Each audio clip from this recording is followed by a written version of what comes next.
Bismillahirrahmanirrahim. Assalamualaikum warahmatullahi wabarakatuh. Salam sejahtera untuk kita semua. Bagaimana kabarnya adik-adik? Saya doakan dalam keadaan sehat walafiat di masa pandemi sekarang ini.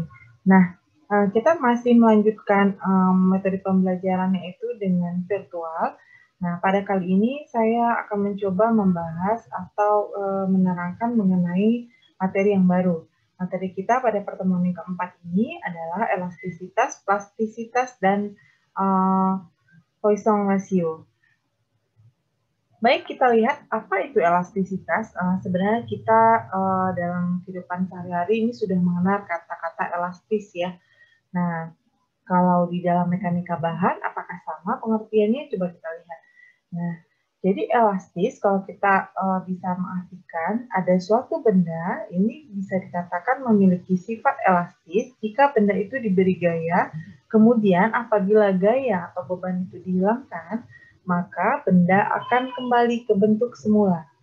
Nah, jadi maksudnya di sini Anda bisa mengibaratkan atau menganalogikannya atau mengingat ada suatu karet, kemudian karet ini Anda tarik, apa yang terjadi?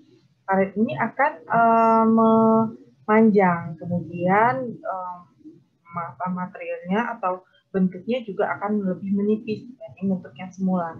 Nah, kalau kita tarik, dia akan memanjang dan lebih menipis, kemudian kita lepaskan gaya tarik tadi, apa yang terjadi?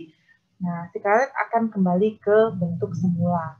Nah, ini kita bisa bilang bahwa karet adalah dalam keadaan elastis, gitu ya. Nah,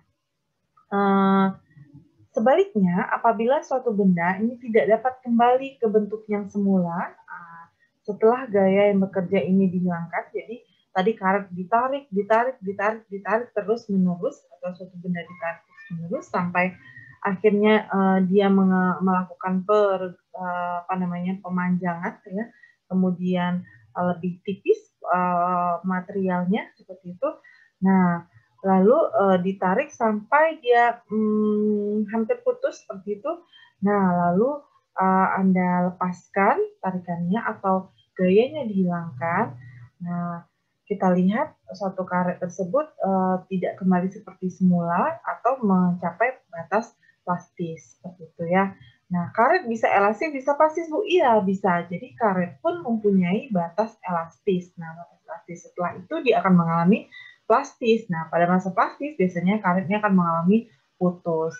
Nah, seperti itu ya. Maka kita bisa bilang bahwa setiap benda itu mempunyai tingkat elastis. Jadi, kalau dikasih beban, dia akan mengalami perubahan bentuk, kemudian beban dilepaskan, dia kembali seperti semula. Nah, sampai pada suatu masa batasnya itu, ketika dia tidak mampu lagi menahan benda atau gaya luar tadi, atau beban, maka dia akan mengalami plastis. Kita bisa lihat contoh yang kita sebut sebagai benda plastis, atau dia kalau dikasih beban langsung saja kelihatan dia tidak kembali seperti semula. Itu contohnya adalah plastisin, kemudian lumpur, ya, kemudian plastik, bukan karet ya, plastik, lalu permen karet. Kalau ditarik ya, dia akan tetap seperti yang kita tarik itu posisinya. Dan tanah liat. Sedangkan contoh benda elastis ini yang bisa kita lihat adalah karet, pegas, dan baja ringan. Gitu ya. Nah, untuk pegas dan karet, ini yang dimaksud dengan perubahan bentuk adalah pertambahan panjang ya. Jadi, ada nih nambah panjangnya dari panjang mula-mula, itu yang disebut dengan pertambahan panjang.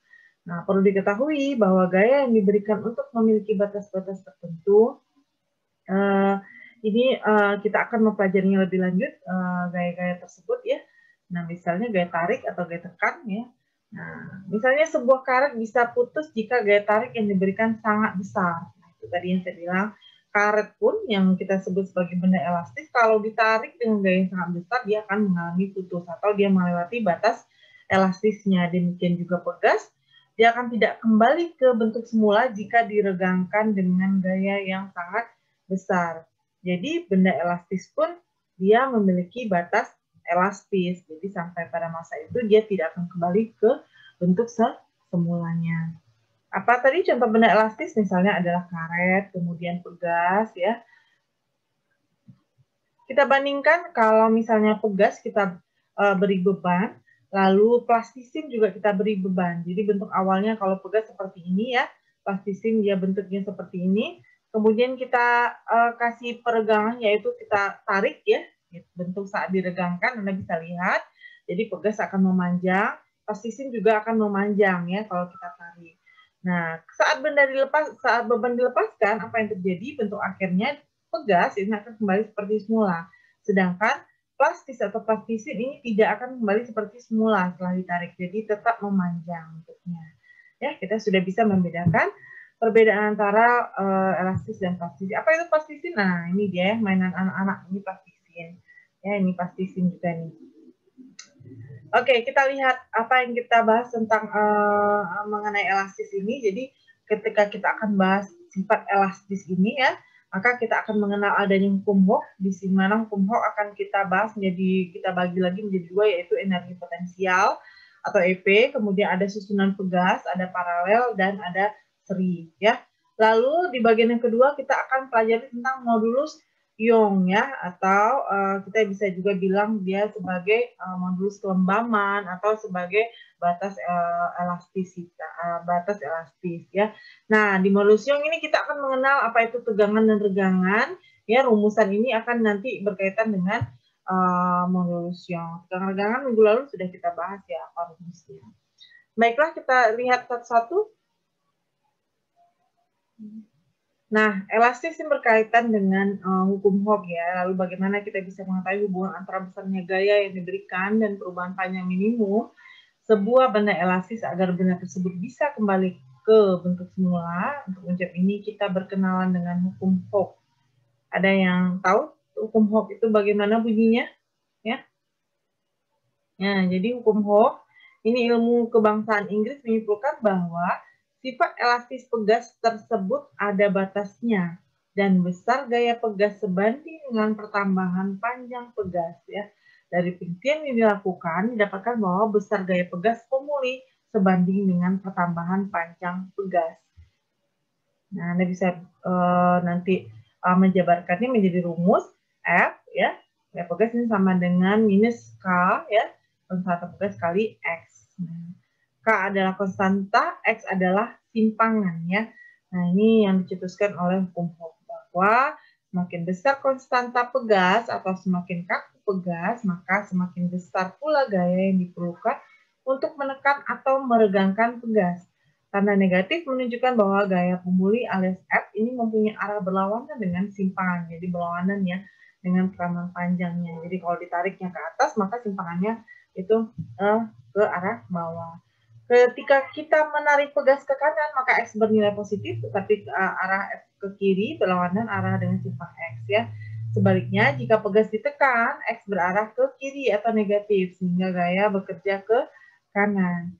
Jadi gaya selalu bekerja berlawanan arah dengan arah simpangan. Sebaliknya, semakin elastis sebuah pegas, semakin kecil konstanta pegas, maka semakin kecil gaya yang diperlukan untuk meregangkan pegas ya. Nah, hukum Hooke pada benda non pegas ini F sama dengan min K kali delta L. Delta L itu adalah pertambahan panjang ya. Nah, pertambahan panjang, sedangkan F itu adalah gaya, K adalah konstanta.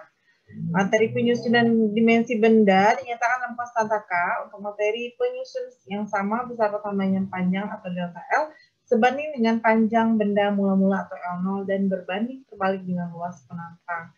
Oke. Nah, diperhatikan di sebelah kanan Anda ini ada suatu grafik ya, hubungan antara gaya dengan pertambahan panjang. Jadi kalau gayanya diperbesar, maka otomatis pertambahan panjang juga akan bertambah ya. Dimana kalau kita tarik garis linier antara gaya dan pertambahan panjang, kita bisa menemukan daerah elastis. Di mana daerah elastis ini adalah daerah yang bersifat linier, jadi dia garis lurus ya, garis lurus. Di sini kita menemukan batas hukum Hooke-nya ya, di mana hukum kesebandingan antara gaya dan pertambahan panjang ini diperoleh daerah elastis dengan garis linier ya. Nah, sampai pada suatu titik di mana daerah elastis ini berubah, dia tidak elastis lagi, maka kita sebut sebagai batas elastis ya. Ini titik ini disebut sebagai batas elastis ya. Nah, setelahnya ini kita sebut sebagai daerah plastis ya, di mana daerah plastis ini bentuk visualnya adalah suatu bahan itu tidak akan kembali ke bentuk semulanya ya. Jadi bisa jadi dia memanjang, terus menipis, seperti itu. Kalau misalnya batang baja, kita bisa lihat langsung. Kemudian pada sampai suatu titik dia mengalami patah. Ya. Nah, ini penjelasan dari hukum Hooke. Oke, kalau misalnya Anda bisa membaca bagaimana hubungan antara hukum Hooke, pada intinya adalah delta L ini berhubungan dengan gaya dibagi dengan luas penampang atau kita sebut dengan tegangan, lalu kita kali dengan L0 yaitu panjang mula-mula, L0 adalah yang ini ya, L0, kita kali dengan seper EE adalah elastisitas atau konstanta perbandingan ya, atau perbandingan 1 dibanding modulus elastisitasnya.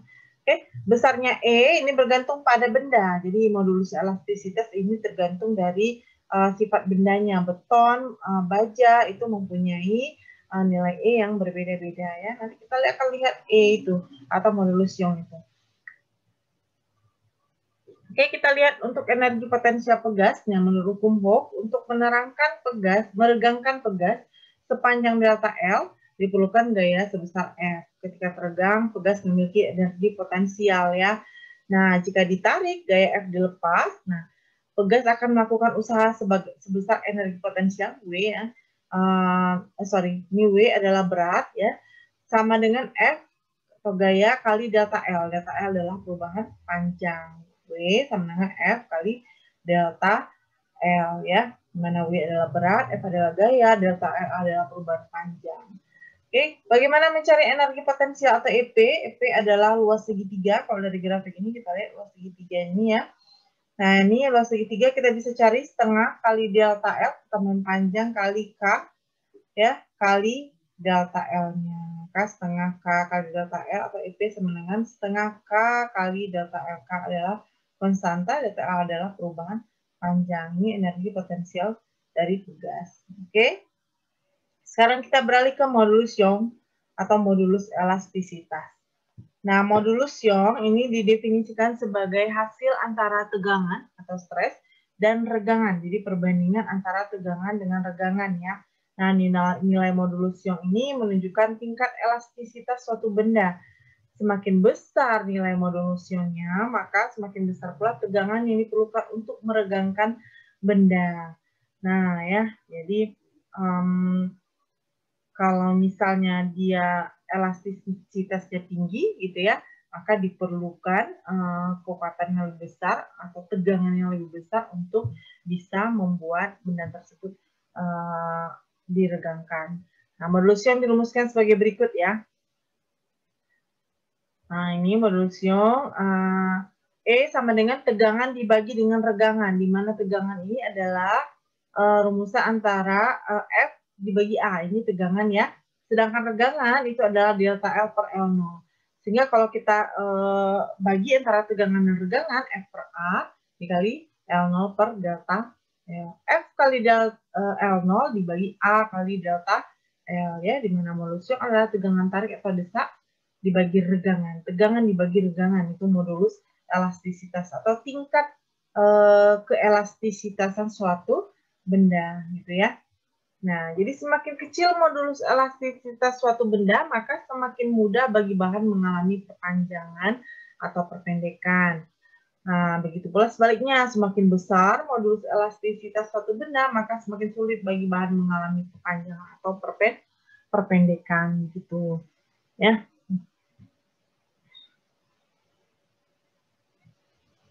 Ini daftar modulus elastisitas benda padat yang biasa kita gunakan sebagai material pada bangunan yang misalnya baja, dia mempunyai elastisitas 200 kali 10 pangkat 9 Newton per meter persegi. Ya.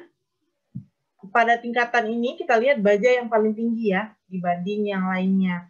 Berurut ke bawah yaitu besi, kemudian kuningan, aluminium, marmer, granit, beton. Beton berada di nomor 7 ya.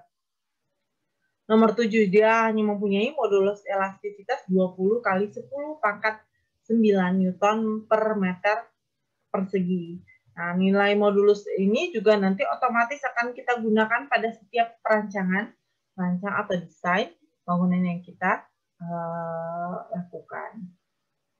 Oke, untuk susunan pegas Anda nanti silakan baca sendiri. Ini adalah pengayaan dari materi di waktu Anda SMA ya.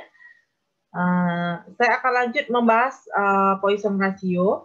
Mana Poisson ratio ini adalah hubungan antara strain dan stres juga ya, sama seperti modulus elastisitas tadi. Tapi di sini dia akan membandingkan berapa sih perubahan panjang pada arah X dibandingkan dengan perubahan panjang pada arah Z.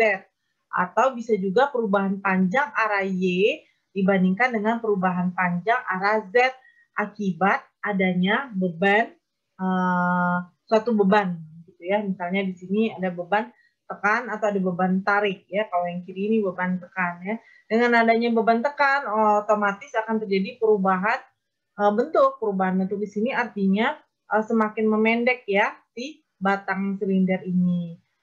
Dengan memendeknya batang silinder, otomatis ke arah samping dia melakukan pertambahan panjang ya. Maka di sini ada regangan atau epsilon X, kemudian di sini ada epsilon Y. Nah, yang disebut dengan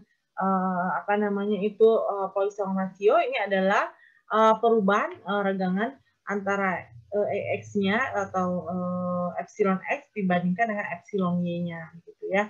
Nah, Poisson ratio ini adalah change in X sebagai change in Z ya, atau change in Y dibandingkan dengan change in Z. Ternyata kita bisa jabarkan juga kalau seandainya batang ini kita tarik, maka yang terjadi adalah perpanjangan sekaligus dia menipis ya, penampangnya jadi menipis. Awal mula-mulanya adalah kubus, kita tarik dia jadi persegi panjangnya, ada perubahan panjang, yaitu perubahannya jadi memendek. Jadi pemendekan bagian ini, kemudian bagian Y-nya ini adalah perpanjangan seperti itu.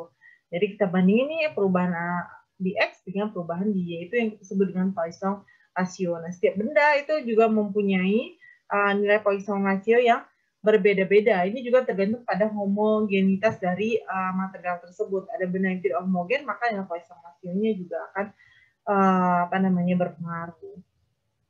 Oke, saya punya satu contoh soal, di mana contoh soal ini kita coba bahas sama-sama ya. Nah, ada dua contoh soal. Contoh soal pertama kita bahas sama-sama, contoh soal kedua silakan Anda eksplor sendiri ya.